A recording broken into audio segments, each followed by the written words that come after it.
Pour ce soir, donc, le choix numéro 1 qui a été fait, c'est celui de la manipulation et de l'expérimentation en mathématiques.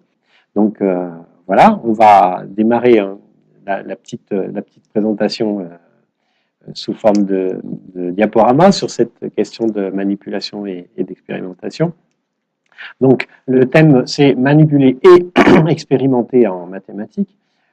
L'objectif numéro 1 de cette façon de faire des maths, hein, cette démarche d'enseignement et d'apprentissage en mathématiques, elle est dédiée évidemment aux apprentissages des élèves. Donc, c'est pour ça que j'ai ajouté dans le titre de ce petit diaporama la notion d'apprentissage. Donc, manipuler, expérimenter en mathématiques, oui, mais pour apprendre.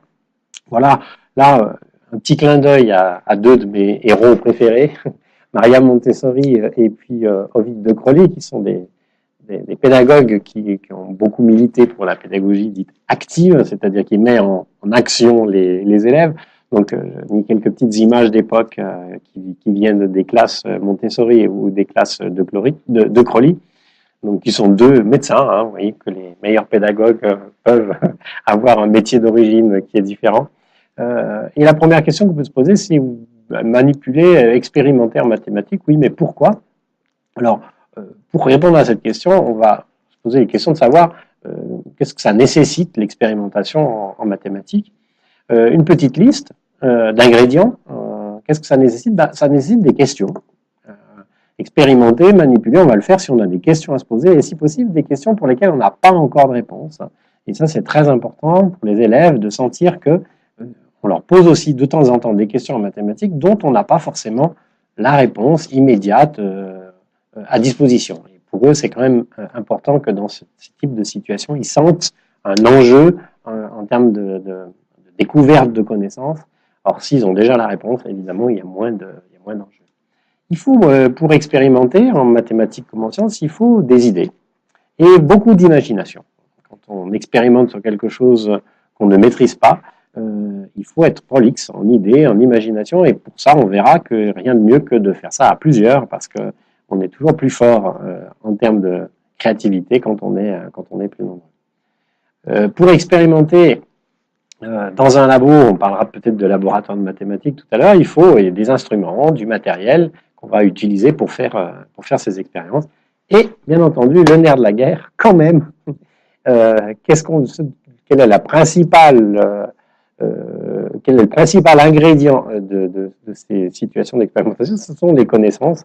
Et l'un des enjeux principaux, ça va être de mettre en situation d'expérimentation des élèves pour qu'ils se rendent compte qu'ils ont des connaissances et qu'ils peuvent les utiliser dans des situations où on va leur prouver que finalement ils savent faire des mathématiques. Vous savez que c'est mon dada. Nous sommes tous des mathématiciens et des mathématiciennes, les élèves aussi, et il faut leur en faire prendre conscience. Si on regarde un petit peu l'expérimentation en mathématiques, on va se rapprocher de ce qu'on sait sur l'éducation plus largement scientifique. Et on va toujours essayer de jouer sur ces deux registres qui sont de développer à la fois des connaissances pour les élèves, mais aussi des attitudes. On se rend compte que on est dans les fameuses évaluations internationales, on se rend compte que nos élèves ne souffrent pas trop d'un déficit de connaissances dans les disciplines scientifiques, mais plutôt d'un certain nombre d'attitudes qui ne sont pas très appropriées à découvrir ou à comprendre ou à apprendre les sciences. Alors, en mathématiques, ce sera pareil, un certain nombre de connaissances, des savoirs, des techniques, des méthodes qu'il faut acquérir. Et puis, du côté des attitudes par rapport aux sciences, et qui sont très importantes quand on veut faire de l'expérience et de l'expérimentation en mathématiques, c'est la curiosité, l'ouverture d'esprit, la remise en question de ses idées, l'exploitation de ses erreurs, bref, des ingrédients qui vont permettre aux situations de vivre, aux élèves d'être acteurs de leurs apprentissages. Il faut savoir dans ces situations-là, et c'est ce qu'il va falloir développer avec les élèves, savoir poser des questions, accepter de faire des essais, imaginer, créer des façons nouvelles de répondre.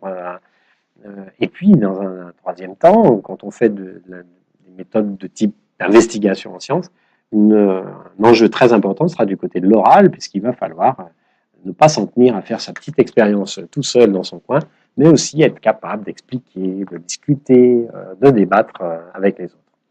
Puis, dernier point qui est valable pour l'expérience en sciences comme en mathématiques, un point qui va être le moment où on va présenter ces résultats, parce que chercher, c'est aussi trouver.